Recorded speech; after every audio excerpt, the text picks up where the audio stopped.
오래전에 이 크리스천 투데이에서 고 옥하는 목사 천국 환송 예배 그런 제목으로 이 옥하는 목사님의 장례식에서 어떤 이제 다른 목사님이 설교했던 내용이 크리스천 투데이에 실렸습니다. 그 설교문이 실렸죠. 그 내용이 이렇습니다. 천국은 다시 만나는 재회의 땅입니다. 사랑하는 사람을 만나는 곳입니다. 옥 목사님은 그곳에서 주기철 목사님도 손양원 목사님도 만났을 것입니다. 천국은 사랑하는 우리 옥 목사님이 계신 장소입니다. 여러분은 이 내용에 아무런 문제를 느끼지 못할 겁니다.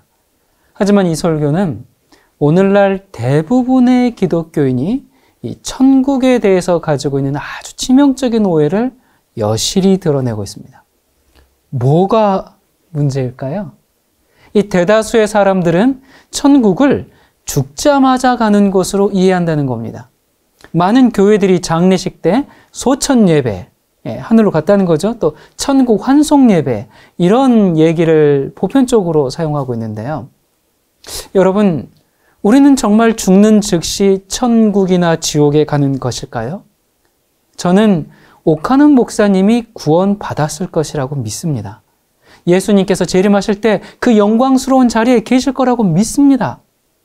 하지만 그분이 구원받았다는 사실이 지금 천국에 갔다는 사실은 아닙니다.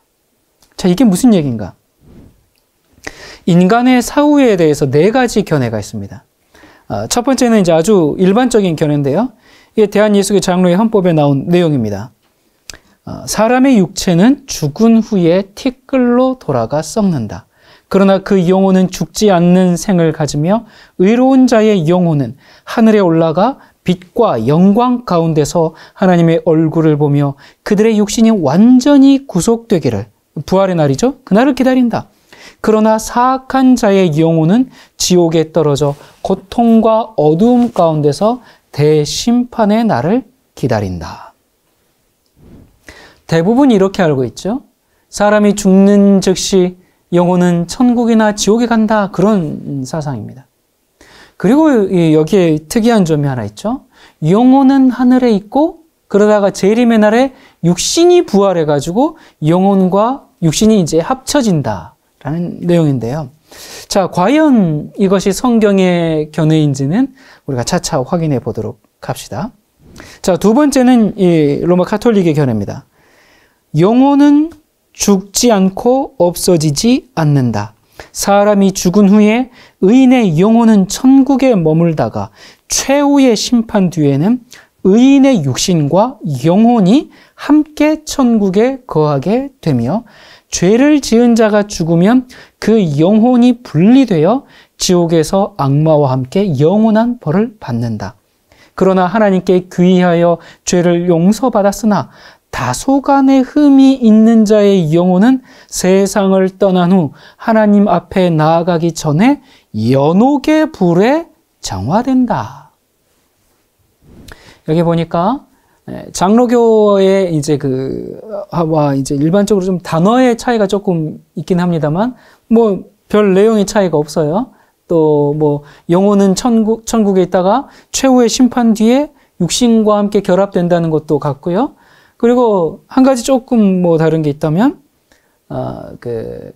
하나님을 믿기는 믿었는데 흠이 있는 사람은 어떻게 된다?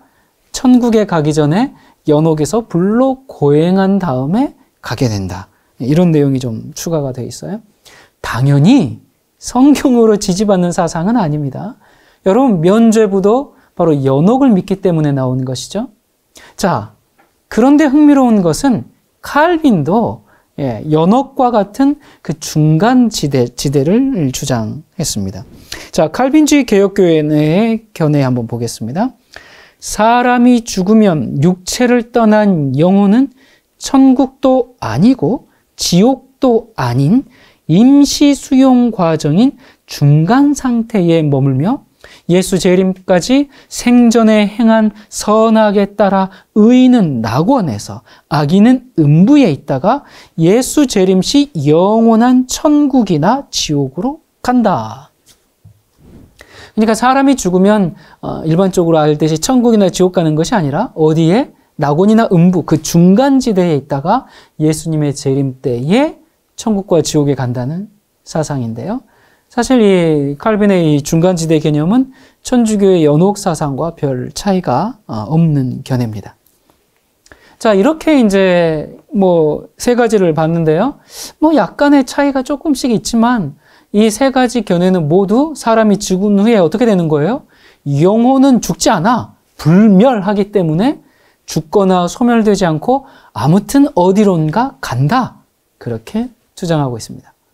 자, 이 세 가지 견해와 반대되는 네 번째 견해가 있습니다. 자, 그게 뭔가? 자, 부활을 믿는 견해인데요. 이렇습니다.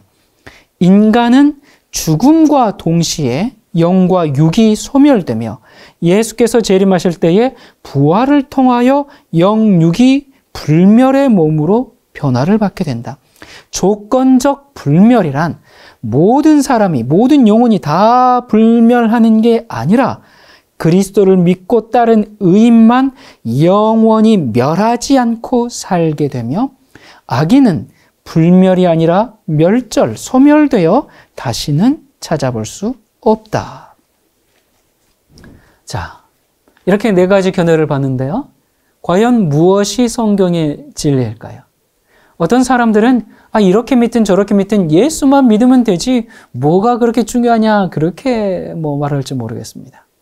예, 이것이 단지 신학적인 견해 차이 또 다양한 이론 중에 그냥 하나 믿자 그런 수준의 것이라면 그리 복잡하게 생각할 것이 없이 믿고 싶은 대로 믿으면 됩니다. 하지만 이 문제를 어떻게 이해하고 믿느냐에 따라서 죽음에 대한 실체를 우리가 바로 알게 될 뿐만 아니라 귀신의 속임수에 넘어가지 않게 되고 또 성경의 약속인 부활을 소망하게 되고 그리고 하나님의 사랑을 충만하게 이해하게 되어서 바른 신앙을 가질 수가 있습니다. 참으로 중요하고도 반드시 알아야 하는 공부가 아닐 수 없습니다. 한 번은 공자의 제자 자로가 죽음에 대해서 물었죠. 그러자 공자 선생님이 뭐라 그랬어요? 미지생 언지사 이런 말씀하셨어요. 사는 것도 제대로 모르는데 어찌 죽음을 알겠느냐 그렇게 답했죠. 그렇습니다. 세상의 모든 가르침은 죽음에 대해 알 수 없습니다. 또 사람들은 죽음을 두려워합니다. 왜 그래요? 모르기 때문에. 미지의 세계인데 결국은 나도 가야만 하는 곳이기 때문에 두려움을 갖고 있죠. 그러나 하나님의 말씀은 분명하고도 확실하게 어느 누구도 모호하거나 대충 알도록 하지 않으시고 누구나 겸손한 마음으로 인간의 지식과 편견을 내려놓고 성경을 보면 아주 깨끗하고 선명하게 알 수 있도록 말씀해 놓으셨습니다. 생명의 근원이신 하나님은 이 문제에 대해서 아주 가장 명쾌한 대답을 우리에게 주셨습니다. 자, 인간은 하나님처럼 인간의 영혼도 죽지 않는가? 사람이 죽었는데 몸은 죽어도 영혼은 죽지 않는다면 인간이라는 존재가 죽어도 죽은 것이 아닌 하나님처럼 영생불사한다는 말과 같은 얘기입니다. 여러분, 우리가 이 죽음 이후의 상태에 대해서 알아보기 전에 하나님은 어떤 분이시고 인간은 어떤 존재인지를 우리가 좀 먼저 생각해 보도록 합시다. 이것을 알면 이 사후 세계에 대한 신비를 풀 수 있는 열쇠를 하나 우리가 얻게 됩니다. 자, 하나님의 속성은 어떻습니까? 디모데전서 6장 16절에 보면 오직 그에게만 죽지 아니함이 있고 그랬습니다. 하나님은 죽을 수 없는 분이시고 그분은 영원히 불멸하신 분이죠. 반면에 인간은 어떤 속성을 갖고 있습니까? 하나님께서 사람을 처음 창조하셨을 때는 하나님처럼 죽지 않고 영원히 살 수 있는 존재로 만드셨습니다. 그렇죠? 하지만 그것은 조건적이었어요. 무슨 조건이 있었습니까? 창세기 2장 17절에 보니까 선악을 알게 하는 나무의 실과는 먹지 말라. 내가 먹는 날에는 정령 죽으리라 하시니라. 그러니까 불멸의 존재로 창조하셨어요. 근데 그것은 조건적이었다 그 말입니다. 하나님께 불순종하면 정령 죽으리라 그러셨죠. 자, 그러면 정령 죽으리라 했을 때 이 이제 죽음은 생각해 봅시다. 그냥 몸만 죽는 죽음일까요? 아니면 몸과 영이 다 죽는 죽음일까요? 무슨 죽음일까요? 만약에 정령 죽으리라 했는데 몸만 죽고 육체만 죽고 영혼은 지옥에 가서 고통을 받아야 한다면 아담에게 이렇게 말씀하셨겠죠. 선악과를 먹으면 네가 죽는 게 아니라 선악과를 먹으면 영원히 고통을 당할 것이다. 이렇게 말씀하셔야 하지 않습니까? 근데 하나님께서 그렇게 하지 않으셨어요. 뭐라고 하셨어요? 정령 죽으리라. 당연히 영과 육이 함께 같이 다 죽는 죽음입니다. 아니, 아담 너 몸만 죽고 네 영혼은 이제 살아서 어딘가에 가게 될 거야. 그런 말씀 전혀 그런 내용이 아니지 않습니까? 자, 이처럼 아담의 범죄로 말미암아 인간은 죽게 되었어요. 자, 하지만 인간이 죽지 않고 영원히 사는 길이 있습니다. 성경은 분명히 인간이 죽지 않을 그런 불멸의 본성을 가질 수 있다고 선언합니다. 언제, 어떻게 그 일이 있습니까? 그날은 세상 끝에 있을 예수 그리스도의 재림의 날입니다. 고린도전서 16장 51절부터 보면 마지막 나팔에 순식간에 홀연히 다 변화하리니 나팔 소리가 나매 죽은 자들이 썩지 아니할 것으로 다시 살고 이 썩을 것이 불갑을 썩지 아니할 것을 입겠고 이 죽을 것이 죽지 아니함을 입으리로다. 언제? 재림의 날에. 그러므로 썩지 아니하고 죽지 아니하는 불멸, 멸하지 않는 이 속성은 사람이 태어날 때부터 가지고 나오는 속성이 아니고 예수님이 재림할 때 그때 홀연히 다 변화함을 받을 그때 비로소 인간에게 부여되는 하나님의 선물입니다. 이때 하나님께서 이 불멸을 선물로 주지 않으면 인간은 죽으면 영혼이 불멸해서 영혼이 어딘가에서 살아있지 않아요.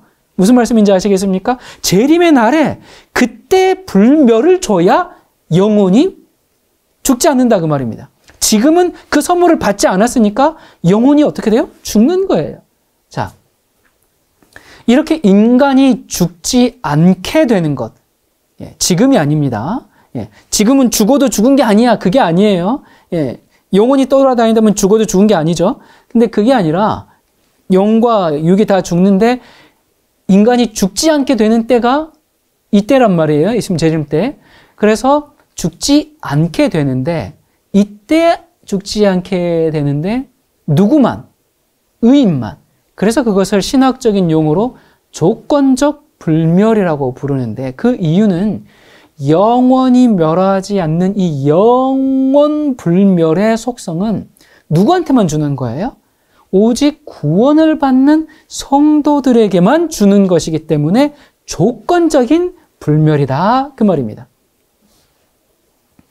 근데 어떤 사람들은 이제 자기가 가지고 있는 여러 가지 편견과 선입관 때문에 이렇게들 질문을 하죠. 아니, 인간은 죽을 수밖에 없는 육체를 가졌지만 우리 육체 안에 있는 그 영혼은 죽지 않고 불멸하는 것이죠. 죽어도 죽은 게 아니죠. 어디론가 영혼이 빠져나와가지고 다니든 천국 가든 지옥 가든 어디론가 다니죠.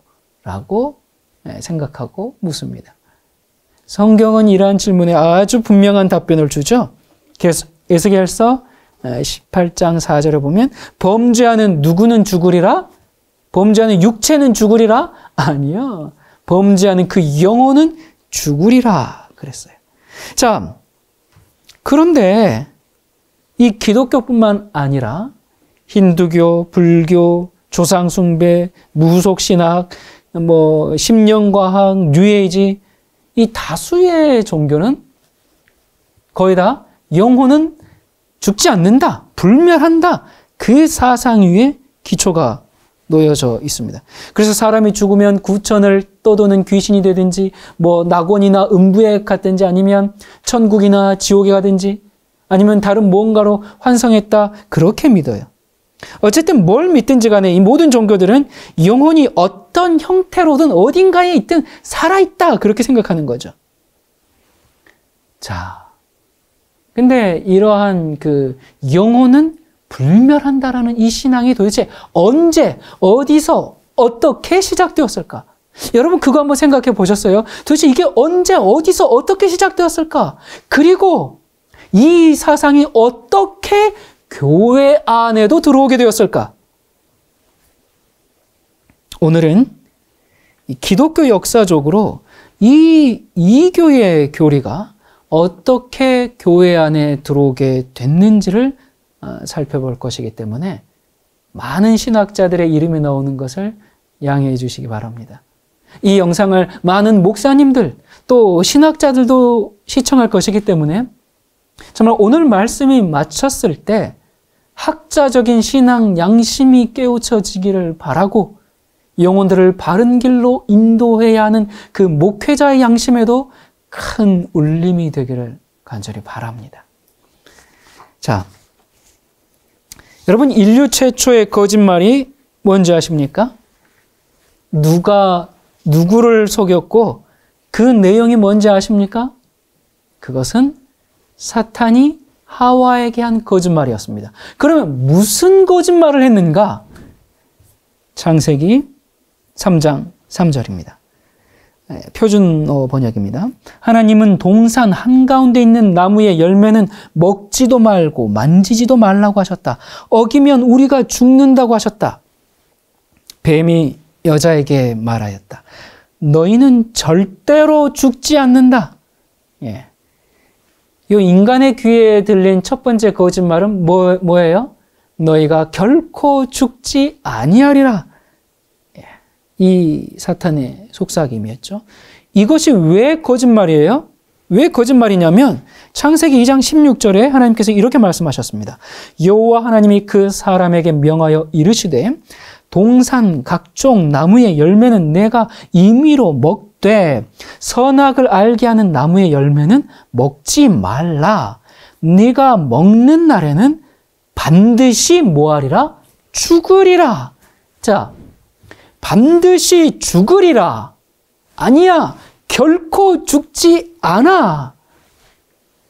자, 누가 거짓말을 한 것일까요? 예. 불행하게도 하와는 사탄의 거짓말을 믿기로 선택했죠. 오늘날도 마찬가지입니다. 몸이 죽어도 우리 몸 안에 있는 어떤 존재는 영원히 살아있을 것 같은 어떤 그런 느낌에 속아서 사탄이 에덴 동산에서 속삭였던 이 영혼 불멸의 가르침을 받아들이고 있습니다. 여러분, 사탄은 거짓말장이요 거짓의 아비예요. 에덴 동산에서 하와를 범죄하도록 유혹했던 그날부터 오늘까지 영혼은 결코 죽지 않는다. 그 사상을 인류에게 뿌려왔습니다. 자, 에덴에서 시작한 이 사탄의 거짓말이 어떻게 오늘날 인류의 보편적 가르침으로 둔갑하게 되었을까요? 또 어떻게 이것이 기독교 안으로 들어오게 되었을까요? 그 역사적 배경과 과정은 이렇습니다. 이 사탄이 시작한 영혼불멸 사상은 헬라 문화와 접목되면서 이제 만연하기 시작했죠. 기원전 6세기 유명한 수학자이며 철학자인 피타고라스. 이 피타고라스가 이제 영혼불멸 사상의 기초에서 윤회 사상을 철학적으로 체계화합니다. 이렇게 철학이라는 옷을 입은 영혼불멸은 기원전 5세기 소크라테스에 의해서 발전되었는데, 이 소크라테스가 이제 죽음을 통해서 영혼이 해방되고 감옥과 같은 육신에서 벗어나서 불멸의 존재가 되어 영원한 이데아의 세계로 돌아간다. 그렇게 가르쳤죠. 그러면서 그 자기의 믿음을 실증하기 위해서 어떻게 했습니까? 여러 사람들이 보는 앞에서 태연하게 독배를 마시고 죽었습니다. 이 소크라테스의 인상적인 이 죽음의 충격을 받은 그의 수제자 플라톤, 이 플라톤이 마침내 이 영혼불멸 사상의 아주 열렬한 신봉자가 되었고, 그의 논문집인 이 파에돈은 영혼불멸의 교과서로 자리 잡고 중세기까지 서방 정신문화의 기초를 이루게 됩니다. 자, 이 영혼불멸 사상이 고대 헬라의 신비주의의 기초를 둔 이교 사상이라는 사실을 유대 백과사전은 이렇게 밝히고 있습니다. 영혼불멸 신앙은 헬라 사상, 특별히 바빌로니아와 이집트의 신비 종교를 혼합했고 플라톤의 철학과 접촉함으로써 유대인들에게 유입되었다. 자, 그리고 나서 이제 이 헬라 문화의 중심지였던 알렉산드리아에 이제 그때 당대 최대 규모의 신학교가 있었는데요. 이 3세기 초에 그 신학교에서 교장을 지낸 천재적인 학자 오리겐. 이 오리겐이 영혼불멸 사상을 교회에 소개합니다. 그는 이렇게 얘기해요. 하나님 자신이 영원하고 불멸인 것처럼 인간의 영혼도 불멸이다. 나는 영혼 불멸을 믿는 진정한 플라톤주의자이다. 자, 이렇게 자처하면서 이교의 윤회 사상까지 받아들여서 이렇게 얘기합니다. 전생에 지은 죄 때문에 인간이 육체 안에 갇혀 형벌을 받는 것이며 행위에 따라 천사들도 사람이나 악령이 될 수 있다. 네, 이런 이제 전생 개념을 얘기하죠. 그래서 영혼은 불멸한다는 이런 사상을 믿으면 아무리 천재적인 사람이라 할지라도 성경의 진리에서 벗어나게 됩니다. 자, 오리겐과 같은 시대에 살았던 북아프리카 칼다구 출신의 라틴 교부 터툴리안도 영혼 불멸을 주장하고요. 더 나아가서는 의인의 영혼이 영원한 복락을 누림과 같이 악인의 영혼도 지옥불에서 영원히 탄다는 영혼 지옥설을 최초로 주장하게 됩니다. 그래서 죄의 결과인 사망을 영원한 불행과 고통으로 바꿔놨습니다. 여러분, 오늘날 우리가 믿고 있는 영원한 이 지옥의 가르침이 성경에 근거한 것이 아니라 영혼 불멸을 전제로 한 터툴리안의 이교 사상에 의한 것임을 알아야 합니다. 자, 그리고 나서 5세기가 되었습니다. 북아프리카의 히포 출신인 당대 최고의 신학교부 어거스틴. 이 어거스틴이 로마 제국에 편만했던 그 영혼불멸 사상으로 중세 카톨릭의 신학적 기초를 세우게 되죠. 그래서 결국 이제 본격적으로 교회 안에서 가르쳐지기 시작합니다. 그 가르침에 의해서 가톨릭은 1000년 이상 중세 시대를 지배했고, 어거스틴의 이러한 비성서적인 가르침 때문에 무엇이 일어났어요? 훗날 종교개혁이 일어나게 된 겁니다. 어거스틴이 33세에 33살에 카톨릭으로 이제 개종하게 되는데, 그 전까지는 만이교 신자였어요. 그리고 플라톤주의를 열렬히 신봉했기 때문에 기독교로 개종한 이후에도 그 영향력에서 벗어나지 못했습니다. 그는 플라톤의 영혼불멸 사상을 성경의 가르침으로 만들기 위해서 아주 무리하게 성경을 해석하는 그런 잘못을 범했죠. 그는 이렇게 얘기했습니다. 개개인의 영혼의 운명은 죽는 즉시 결정됨과 동시에 내세에는 정결케 하는 고통이 있다. 이렇게 가르침으로써 연옥의 개념을 교회 안으로 가지고 들어옵니다. 어거스틴의 이러한 연옥 교리는 바로 플라톤의 그치지 않는 고통의 장소, 그 개념을 따른 것이죠. 자, 이렇게 해서 카톨릭의 연옥에 관한 그 교리가 이제 기초가 놓였고요. 훗날 이 교황 그레고리에 의해서 서기 582년에 정식 교리로 인정이 되어서 이 기상천외한 연옥에 관한 신앙이 생기게 된 겁니다. 지금까지 나온 이 영혼불멸의 지지자들, 터툴리안, 오리겐, 어거스틴, 이 모두 헬라의 영혼불멸 사상의 본거지인 바로 알렉산드리아를 중심으로 한 이 북아프리카 지방의 교부들입니다. 이건 결코 우연한 일이 아니죠. 자, 그리고 나서 이 영혼불멸 사상과 또 그것에 기초해서 생긴 이 연옥신앙이 13세기 스콜라 철학자요 신학자인 토마스 아퀴나스에 의해서 확고한 신학으로 집대성이 됩니다. 그리고 그로부터 50년 후에는 단테의 그 유명한 신곡이라는 소설이 이제 쓰여졌는데 이 내용이 영혼불멸 사상에 입각해서 지옥, 연옥, 천국 이 내용이 민속신앙으로 소개가 됩니다. 이런 과정을 거치는 동안 성경과는 전혀 상관없는 그 영혼불멸 사상이 교회 안에 민중에 널리 퍼지게 된 것이죠.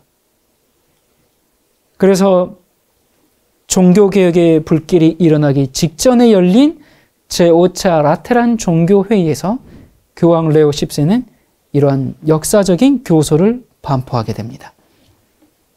어떤 사람들이 영혼의 속성은 죽을 수 있는 것이라고 주장하는 것과는 달리 우리는 거룩한 회의에서 결정된 대로 영혼은 불멸이며 영혼은 죽게 된다고 주장하는 자들을 정죄하고 배척하며 그와 같은 그릇된 주장에 집착하는 모든 사람들을 이단으로 징벌하여야 할 것임을 명한다. 이때부터 이교적이고 비성서적인 영혼 불멸을 반대하는 그리스도인들은 공식적으로 이단이 되고 가혹한 처벌의 대상이 되었습니다. 그러니까 참된 그리스도인들이 이단으로 이제 정죄받고 이교의 철학과 사상이 성경의 교리가 되어버리는 이 자리 바꿈이 되어버리는 역사적인 아이러니가 아닐 수가 없습니다.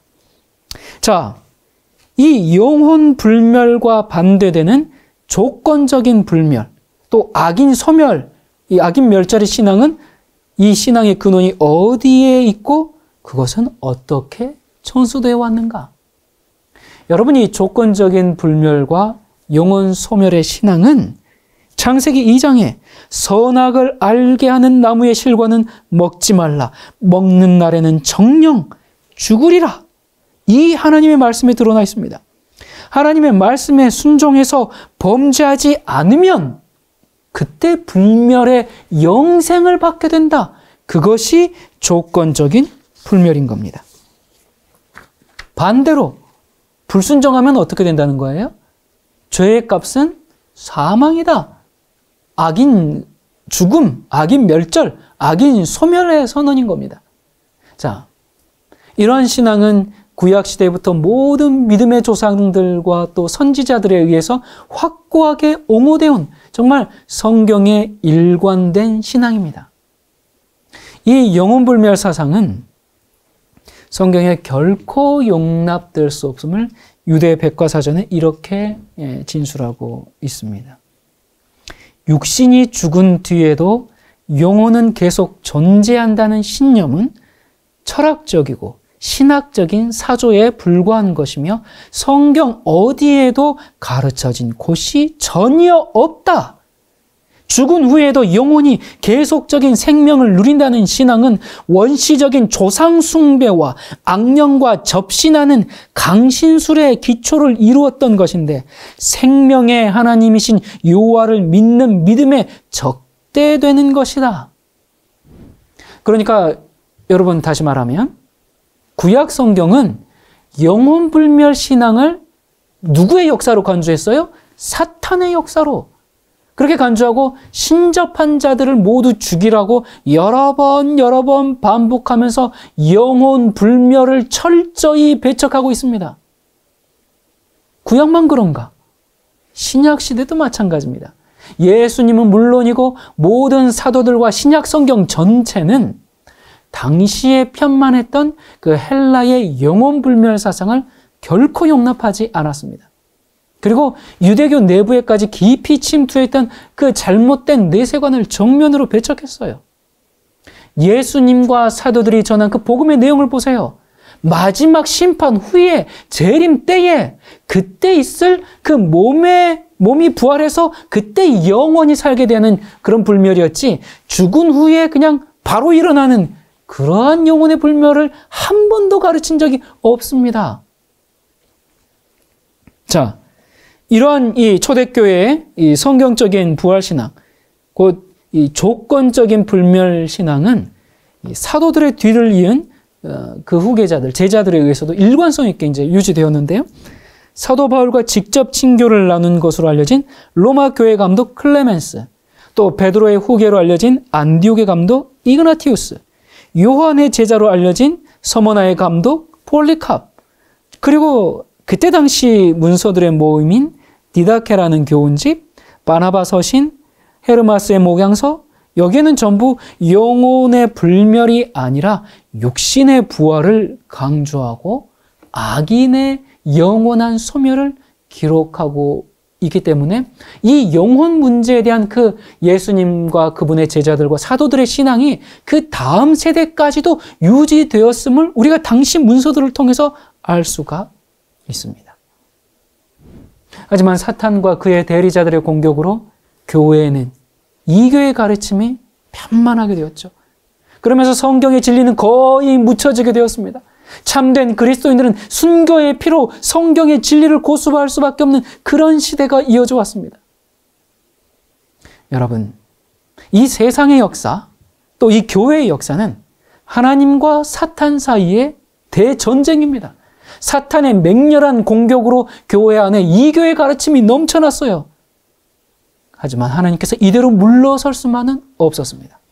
성경의 진리를 회복시키고자 이제 12세기에 접어들면서 영혼 불멸이 아니라 성경적인 조건적 불멸을 옹호하는 음성이 가냘프지만 다시 들리기 시작합니다. 12세기 이후에 성경의 진리를 고수하면서 알프스 산중에 집거하던 종교개혁의 선구자들인 왈덴시스, 왈덴스인들은 어떻게 했습니까? 카톨릭의 그 영혼 불멸 교리가 이교적인 사상이고 그것이 바로 연옥의 교리와 죽은 자들을 위한 미사를 뒷받침한다고 그렇게 얘기하면서 반대하고 그로 인해 아주 혹독한 핍박을 받았어요. 하지만 그들의 목소리를 그치지 않았습니다. 14세기가 밝아오자 종교개혁의 새벽벌로 불리우는 이 영국 옥스퍼드 대학의 교수 위클립이 죽음 이후부터 부활의 순간까지 완전한 무의식의 세계에서 잠을 잔다, 그렇게 가르쳤습니다. 그는 영혼불멸 사상 때문에 죽은 성자 숭배와 죽은 자들을 위한 기도, 그리고 연옥의 교리가 생겨났음을 지적하면서 영혼불멸을 강력하게 반대했습니다. 자, 그리고 15세기 영국을 대표하는 종교개혁자인 틴데일, 헬라어 성경을 최초로 영어로 번역한 이 개혁자죠. 이 성경을 번역한 죄목으로 결국은 화형을 당한 순교자입니다. 오늘날 그 킹제임스 성경의 70%가 바로 이 틴데일의 성경에 근거를 하고 있는데, 이 성경 원어에 대한 아주 해박한 지식과 깊이 있는 연구로 틴데일은 다니엘서와 요한계시록의 적그리스도가 누구다? 교황청이다, 교황 세력이다, 그걸 밝히고, 또 가톨릭 교회가 가르쳐온 그 영혼불멸과 죽은 다음에 영혼이 몸에서 빠져나가서 천국이나 지옥 또는 연옥에 간다는 그런 가르침을 부인하고 재림 때에 있는 그 부활을 그리스도인의 유일한 소망으로 제시합니다. 그는 가톨릭 교회를 향해서 이렇게 외쳤습니다. 그대들은 몸을 떠난 영혼이 천국이나 지옥에 간다고 가르침으로써 그리스도와 바울이 입증한 부활의 논증을 파괴하고 있다. 참된 믿음은 부활에 근거하고 있으며 그것을 매 순간마다 바라보도록 강조하고 있다. 이 교회의 철학자들은 이것을 부인하고 영혼은 언제나 살아있다고 강조하고 있다.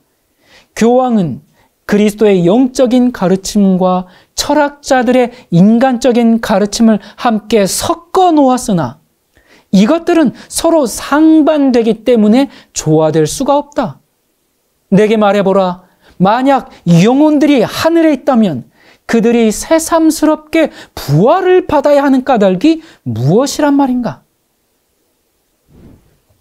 이 틴데일은 영혼불멸과 부활신앙은 논리적으로 서로 공존할 수 없다는 결론을 내렸습니다. 말 그대로 사람이 죽는 순간에 영혼이 천국이나 지옥이나 또는 연옥에 가버린다면 정말 마지막 때 행한 대로 갚아준다라고 했던 그리스도의 재림의 때는 무슨 소용이 있습니까? 이미 상 다 받았는데. 그리고 부활은 또 왜 해야 되죠? 이런 질문을 던진 겁니다.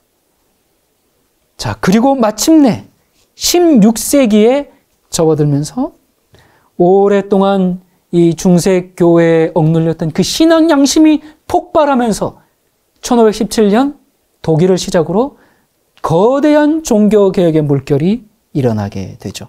바로 종교개혁의 큰별 루터는 인간의 행위가 아니라 믿음과 은혜로 받게 되는 구원을 선포했고요. 인간의 전통이 아니라 하나님의 말씀만이 오직 솔라 스크립처라, 이 말씀만이 신앙의 기준이 됨을 선언했습니다. 그리고 무엇보다 연옥의 교리로 사람들을 위협해서 면죄부 판매로 수익을 올리던 이 교회의 타락이 바로 영혼 불멸과 영원 형벌 신앙의 근거였음을 지적했습니다. 루터는 1520년 11월 29일에 발표한 41개 신조에서 이런 얘기를 합니다. 영혼이 불멸이라는 신조는 터무니없는 다른 견해들과 함께 카톨릭 교회의 교리집 쓰레기 더미에서 발견되는 것이다 라면서 거절했습니다.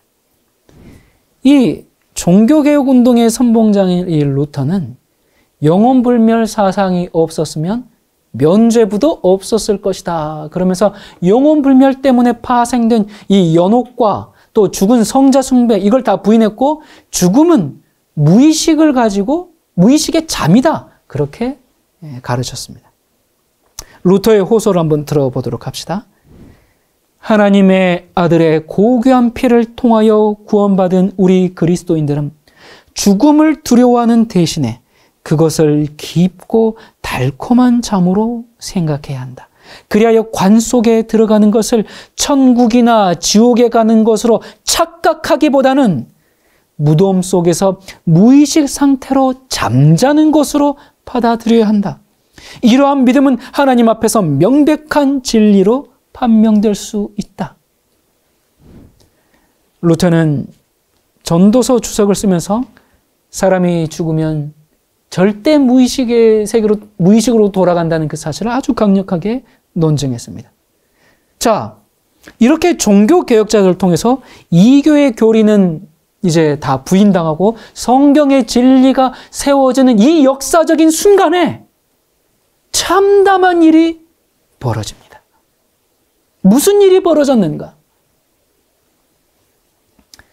오랫동안 이교적인 영혼불멸 사상이 이 교회의 공식적인 신조가 된 그런 분위기 속에서 자라난 젊은 카톨릭 신자가 한 명 있었는데 그가 바로 칼빈입니다. 칼빈이 그런 가르침을 어렸을 때부터 받아왔고 평생 받아왔고 그래서 이제 개신교회로 개종한 지 2년째 되었을 때 그때가 1534년 25살 때 그가 이 아나바프티스트 신자들을 비롯해서 성경적인 그리스도인들이 영혼 불멸을 반대하고 죽음을 잠자는 것과 같은 그 무의식의 상태다라고 그렇게 가르치자 칼빈이 그들을 이단으로 정죄하는 논문인 혼수론을 발표하게 됩니다. 그 결과 종교개혁자들의 성경 연구로 말미암아 진리를 회복할 수 있는 이 절호의 기회에 찬물을 끼얹었고 오늘날 장로교를 비롯한 대부분의 교회가 영혼불멸 신앙을 따르도록 만드는 아주 심각하고 불행한 계기를 만들게 되었습니다. 칼빈의 가르침은 카톨릭의 교리를 개신교 용어로 약간의 수정을 거쳐서 교회에 들어온 것이었죠. 자, 이 혼수론이 사실 개신교회로 개종한 지 불과 2년밖에 안 됐을 때 나온 논문이에요. 그리고 그것을 저술할 때 칼빈 나이가 25살. 어린 나이였음을 생각할 때 그가 저지른 그 신학적인 과오를 우리가 이해할 수 있기는 해요. 하지만 그 혼수론이 남긴 그 결과와 영향은 참으로 회복할 수 없을 정도로 그 상처가 너무나 크고 깊습니다. 무엇보다도 칼빈에 앞서서 정말 성서에 입각한 이 종교 개혁을 주도했던 왈덴스인들, 또 위클립, 또 틴데일, 루터, 이미 이 중세교회 이 영혼불멸 교리가 이집트와 바벨론, 헬라의 이 이교적인 그런 사상임을 지적하고 개혁에 나섰는데 그런 이유임을 생각할 때에 이 종교개혁의 주역인 칼빈이 취한 이교적이고 비성서적인 입장은 참으로 유감스러운 것이죠. 이 칼빈이 받아들인 영혼불멸 신앙은 도대체 어디에 기초를 둔 것인가? 칼빈은 스스로 얘기합니다. 그의 유명한 저서 기독교 강요에서 그는 플라톤은 영혼은 불멸의 본질이라고 바르게 단언하였다라면서 자신의 가르침이 플라톤의 사상에 근거했음을 밝히고 있어요. 자, 그러면 칼빈과 플라톤이 어떻게 영혼을 정의하고 있는지 한번 비교하면서 우리가 확인해 봅시다. 영혼에 대한 칼빈의 정의는 이렇습니다. 사람의 신 혹은 영혼은 몸과 구분되는 본질이다. 몸이 죽은 후 영혼은 감각과 지성을 갖춘 채 살아있다. 여기에서 나는 영혼의 불멸 이외에 어떤 다른 사상은 있을 수 없다는 사실을 단언한다. 만약 몸이 영혼의 감옥이라면, 만약 땅 위에 거처가 일종의 속박이라면 영혼이 이러한 감옥으로부터 자유롭게 될 때, 이러한 속박으로부터 풀려날 때 그때의 영혼의 상태가 어떠하겠는가? 마치 소크라테스의 그 이데아 사상을 보는 것 같아요. 자, 그럼 플라톤은 뭐라고 했는가? 죽음이란 몸이 영혼으로부터 분리되어 존재하고 영혼이 몸에서 분리되어 존재하는 것을 의미하지 않는가? 우리가 몸에 의해서 방해를 받고 있는 한, 그리고 우리의 영혼이 그토록 큰 악에 의해서 더럽혀져 있는 한, 우리는 결코 우리가 원하는 것을 충분히 얻을 수 없다. 만약 우리가 어떤 것에 분명한 지식에 도달해 보고자 한다면 우리는 몸에서 분리되어야 한다. 자, 이 내용을 보니까 칼빈과 플라톤의 주장이 거의 비슷합니다. 몇 표현과 단어가 다를 뿐이지 내용과 사상은 똑같아요. 칼빈은 이 영혼불멸 사상과 그리고 영원지옥 신앙을 끝까지 고수함으로써 이 영혼 문제에 대한 종교개혁을 무용지물로 만들었습니다. 이 칼빈의 정의 속에 이 헬레니즘 사상이 너무나 뚜렷이 드러났기 때문에 어떤 학자는 이 칼빈의 혼수론에 대해서 뭐라고 했냐면, 기록은 칼빈의 손으로 했지만 목소리는 플라톤의 목소리다. 성경에서 시작했다가 플라톤의 파이돈에서 끝난다. 그렇게 개탄합니다.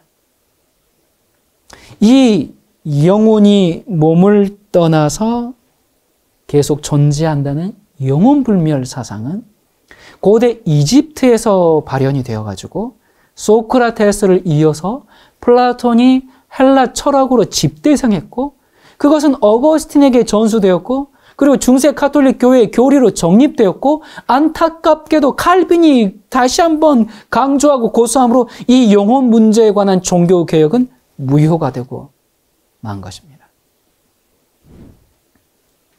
수많은 종교개혁자들과 성서신학자들이 영혼 불멸과 연옥을 강력하게 부인하면서 이 중세기 가톨릭의 비성서적 신학을 개혁하고 나섰던 그 순간에 슬프게도 플라톤의 사상을 이어받은 이 칼빈은 가톨릭의 가르침을 개신교회에 전수해서 오늘날 교회에 아주 뿌리 깊이 내리게 된 이런 상황은 참으로 통탄할 일입니다. 칼빈이 훌륭한 많은 개혁을 이루는 것은 사실입니다. 저는 그분의 모든 업적을 다 무효로 만들 생각은 없습니다. 다만 이 문제에 있어서 칼빈이 다른 종교 개혁자들처럼 이 성서적 진리를 깨달았다면, 영혼이 죽는 순간에 천국이나 지옥에 간다는 사상은 종교개혁과 함께 사라져버리고 말았을 겁니다.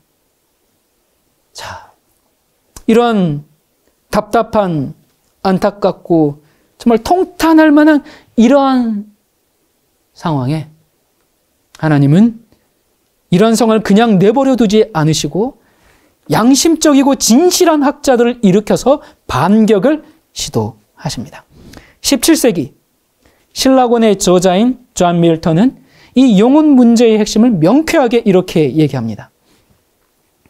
만일 우리가 이방 종교에서 가르치는 교리를 받아들이지 않는다면 사람 자체가 바로 살아있는 영혼이라고 말하는 성경의 가르침을 이해하게 될 것이다. 그러니까 영혼은 다른 어떤 존재가 아니라 사람이 영혼이다 그 말이에요. 사람의 존재, 전인적 인간, 그 존재가 영혼이다 그 말입니다. 사람은 본질적으로 분리될 수 없는 존재이며 많은 사람들이 생각하는 것처럼 두 개의 다른 존재, 그러니까 즉 영혼과 몸이 합쳐져서 만들어진 존재가 아니다. 사람 자체가 살아있는 영혼이기 때문에 영혼은 몸, 이성, 감각, 활동력, 개성을 가진 그 존재를 말하는 것이다. 하나님께서는 인간의 몸에 생명력을 주기 위해서 호흡을 불어 넣으셨는데 인간의 몸에 생명의 호흡이 불어 넣어지는 순간 인간은 살아있는 영혼이라는 이름으로 존재하게 되었다. 그는 계속 얘기합니다. 죽음은 생명력이 사라지는 것을 의미한다. 영혼이 몸으로부터 분리되는 것을 죽음이라고 정의하는 견해는 도무지 받아들일 수 없는 가르침이다. 사람이 죽을 때 어떤 부분이 분리된다는 말인가? 영혼이 분리되는가? 만일 그렇다면 몸은 어떻게 되는가? 영혼은 살아있고 몸은 죽어있는 상태를 어떻게 죽음이라고 부를 수 있는가? 죽어있지만 여전히 생명력을 가지고 살아있는 상태를 어떻게 죽음이라고 부를 수 있는가? 그러므로 영혼과 몸이 분리되는 현상을 죽음이라고 정의할 수 없다. 자, 이렇게 성경의 진리를 회복했고 18세기에 들어서 이 영혼불멸의 비성경적인 교리를 개혁하려는 노력은 계속되었습니다. 성공의 목사고 또 역사가인 이 블랙번, 캠브리지 대학 출신의 탁월한 학조인데 이 15세기부터 18세기에 이르기까지 영혼 불멸과 부활 신앙에 관한 논쟁이란 제목으로 책을 써서 그 진상을 파헤쳤습니다. 이 책에서 블랙번은 개신교회가 카톨릭과 칼빈의 전통에 얽매여서 영혼 불멸을 고수함으로 종교개혁을 완성시키지 못한 것을 크게 책망했습니다. 그리고 이렇게 얘기합니다. 아담으로부터 마지막 사람의 부활에 이르기까지 죽은 사람의 영혼이 살아서 의식하고 활동하며 행복과 불행을 능히 경험한다고 하는 것은 이교의 철학과 전통이며 그리스도교의 모든 진리를 뒤집어 엎는 일이다 하면서 탄식했습니다. 자, 19세기에 이르러서는 4차례에 걸쳐 영국 수상을 지낸 정치가요 신학자이기도 한 그레드스톤이 그의 저서에서 플라톤의 영혼불멸 사상이 오리겐과 어거스틴을 통해서 초대교회에 침투했다, 그걸 밝힌 다음에 이렇게 얘기합니다. 성경에 입각한 그리스도인 신앙의 어긋남에도 불구하고 효과적이면서도 조용한 과정을 거쳐 뒷문을 통하여 교회 안으로 숨어 들어왔다. 자, 그리고 20세기가 되었습니다.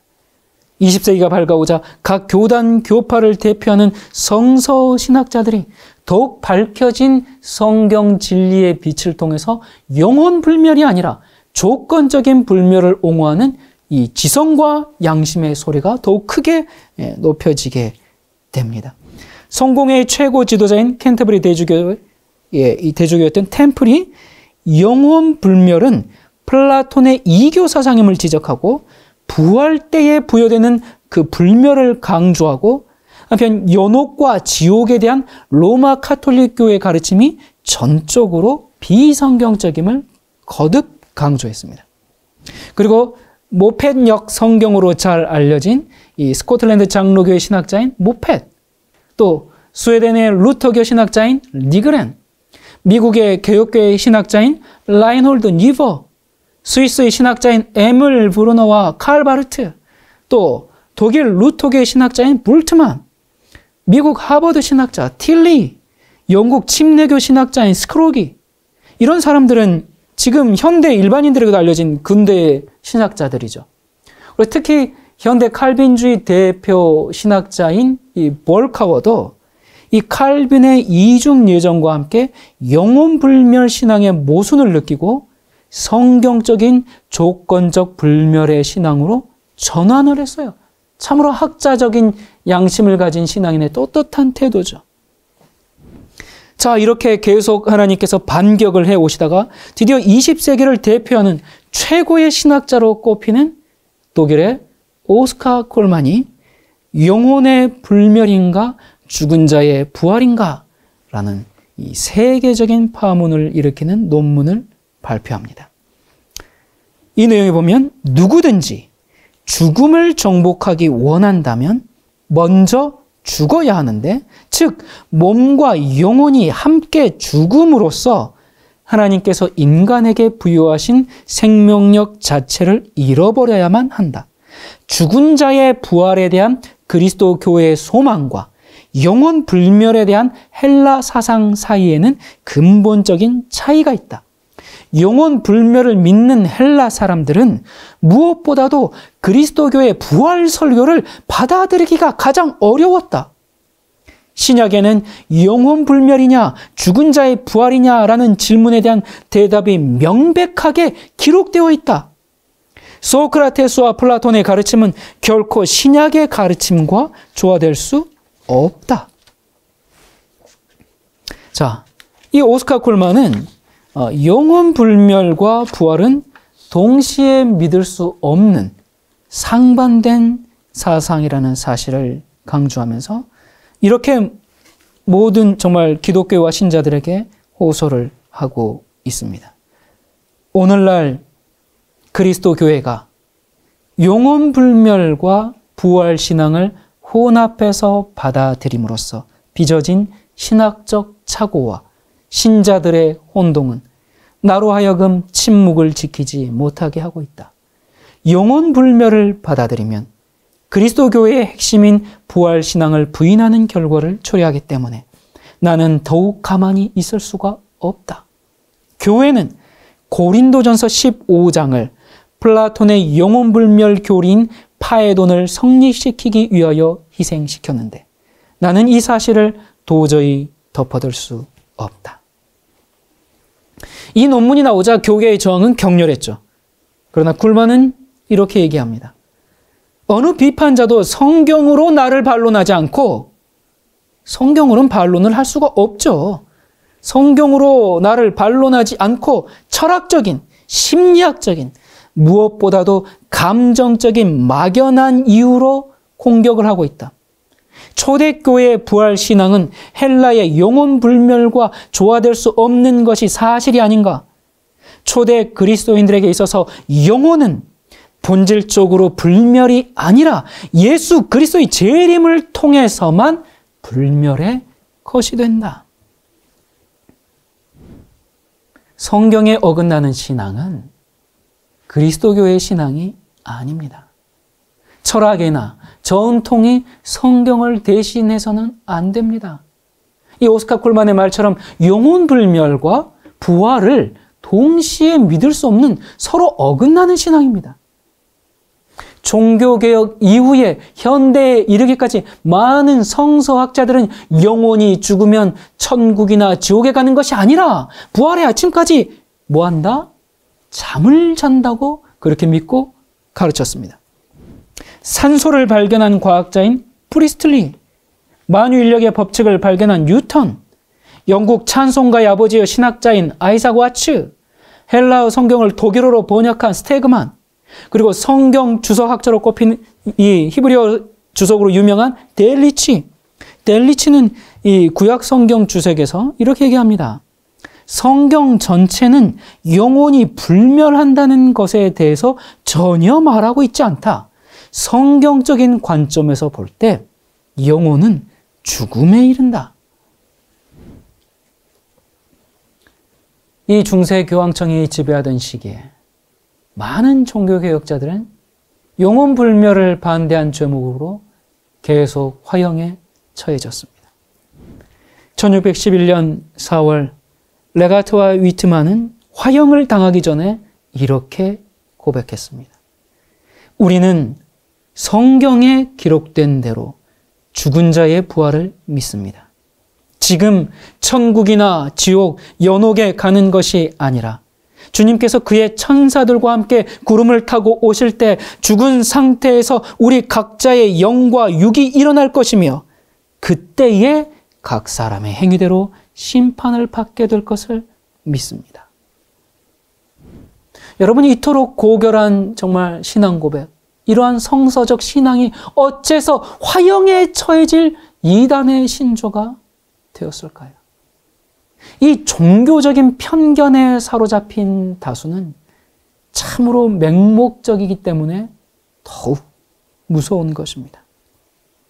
사탄은 이 진리를 몹시 싫어합니다. 왜 그럴까요? 영혼이 불멸해서 어디론가 떠다닌다고 해야 사람들을 속일 수 있기 때문에 그렇습니다. 여러분, 이것은 복잡한 신앙 얘기가 아닙니다. 또한 이 문제는 뭐 아무거나 믿으면 어때? 그러면서 가볍게 넘길 것이 아닙니다. 여러분 앞에 죽은 자가 살아나가지고 내가 누구다라고 할지라도 여러분 절대로 속지 마십시오. 그는 사탄의 부하 귀신이지 죽은 영혼이 아닙니다. 우리가 어떤 믿음을 가지고 있느냐에 따라서 성경의 전체적인 말씀을 잘못 이해할 수 있고 사탄에게 속아서 귀신의 가르침을 따라가다가 영원한 멸망에 처해질 수도 있습니다.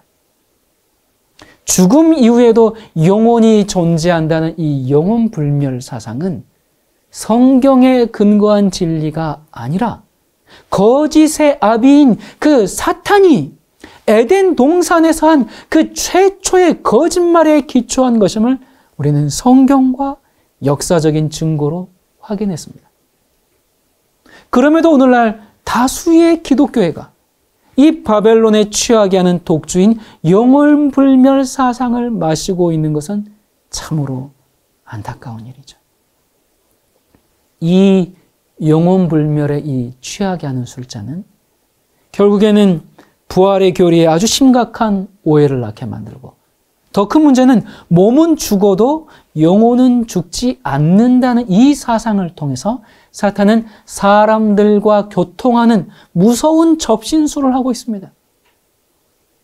인류의 역사만큼이나 오랜 기록을 가진 이러한 접신술, 이러한 술수는 혼을 부르는 그런 무당 구세서부터 죽은 사람의 혼백에게 물어서 점을 치는 각종 점수를 비롯해서 이래저래 정말 마음이 불안한 현대인들이 휩쓸려 들어가는 그런 심령과학으로 불리우는 여러 가지 강신술, 점성술 이런 것을 배웁니다. 여러분, 무속인들이 구판을 벌일 때 죽은 조상이나 지인들이 막 그 무속인들을 통해서 말하는 걸 본 적이 있을 겁니다. 그 어떤 사람들이 그 천국에 있다가 내려왔어요? 아니면 지옥에 있다가 올라왔어요? 이 모든 것은 사탄과 그의 패거리인 귀신의 장난이죠. 그런데 교회에서도 이런 일들이 있습니다. 성경 진리의 말씀대로 사람이 죽는 것은 몸과 영혼이 함께 죽는 것으로 이해한다면 아무도 속임을 당할 사람이 없을 거예요. 영혼불멸이 성서적 진리가 아니라는 것을 우리가 이해하게 되면 천국 갔다 왔다, 지옥 갔다 왔다 이런 간증이 전부 사실이 아니라는 것을 알 수가 있습니다. 그들이 뭔가를 보고 왔을 수는 있어요. 하지만 그것은 하나님께서 보여준 것이 아니고 그들이 실제 천국과 지옥을 다녀온 것도 아닙니다. 자, 이러한 영혼 불멸을 통한 온갖 속임수에 대해서 특별히 마지막 때 사람들에게 더욱 경고하고 있습니다. 디모데전서 4장 1절에 사람들이 믿음에서 떠나 미혹하는 영과 귀신의 가르침을 따르리라 하셨으니. 영혼불멸의 속임수를 통해서 죽은 사람의 영혼으로 위장해가지고 살아있는 사람의 마음을 지배하려는 이 사탄의 계교는 언제나 치명적입니다. 그래서 구약시대는 이러한 것들을 행사하려는 그 술사들, 무당들을 전부 근절시켰죠. 거짓 선지자나 술사에게 미혹되지 말고 하나님의 말씀만을 따르라고 우리에게 경고하고 있습니다. 결국 이 영혼불멸 사상과 부활의 신앙은 논리적으로 공존할 수 없다는 결론이고 서로 어긋나는 교리를 동시에 유지하려는 그 무리한 시도 때문에 오늘날 교회 안에 엄청난 모순과 혼란이 일어나고 있습니다. 죽는 즉시 영혼이 천국이건 지옥이건 게다가 연옥까지 모두 다 가버리고 나면 행한 대로 갚아주시는 때인 재림은 도대체 무슨 소용이 있고 부활은 뭐 때문에 있어야 하겠습니까?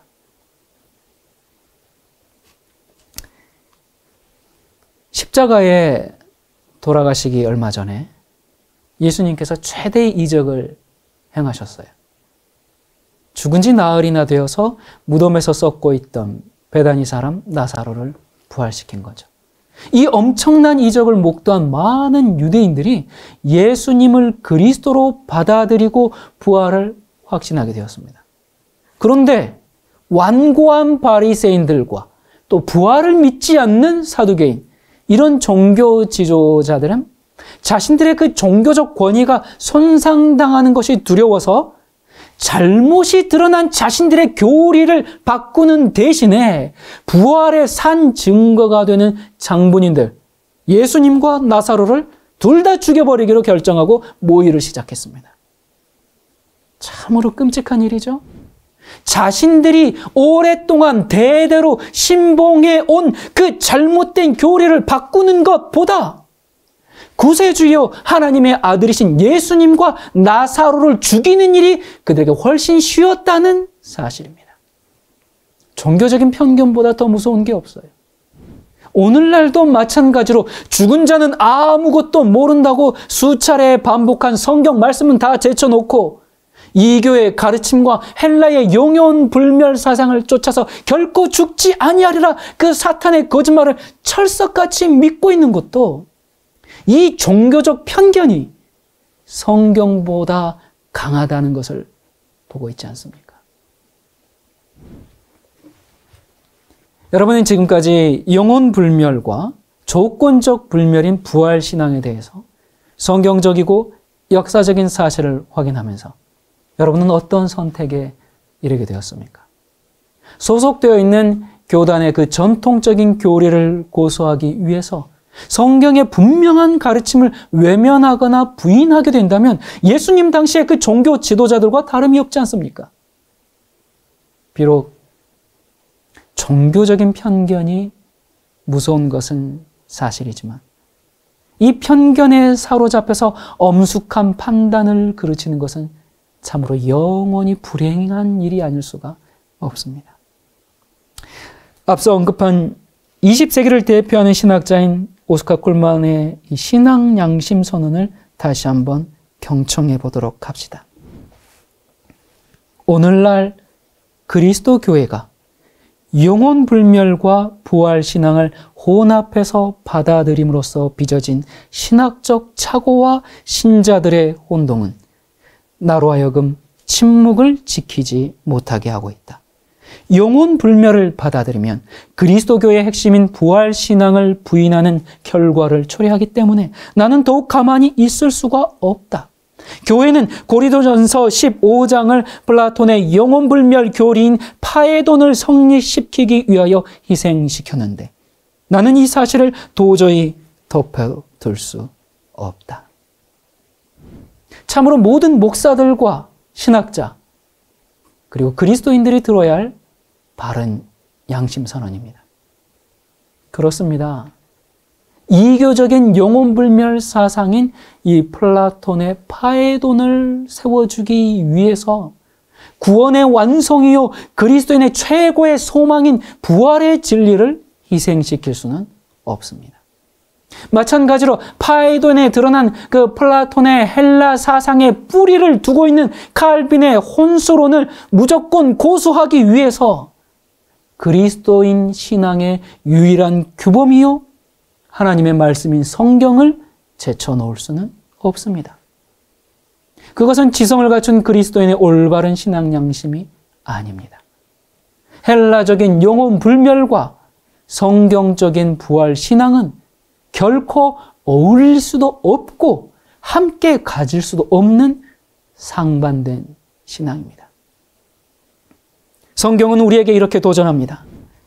하나님 앞에서 너희 말 듣는 것이 하나님의 말씀 듣는 것보다 옳은가 판단하라. 여러분은 어떤 선택에 임하려고 하십니까? 부활은 교리가 아니라 우리의 구주이신 예수 그리스도 그 자체입니다. 예수 그리스도 자신이 부활이요 생명이십니다. 그러므로 그리스도를 선택하는 것은 부활과 생명을 자신의 것으로 선택하는 것입니다. 영혼 불멸인가? 그리스도인가? 다음 시간에 영과 혼과 육, 인간의 사후 세계에 대한 더 확실하고 분명한 성경의 진리를 알아보도록 하겠습니다. 감사합니다.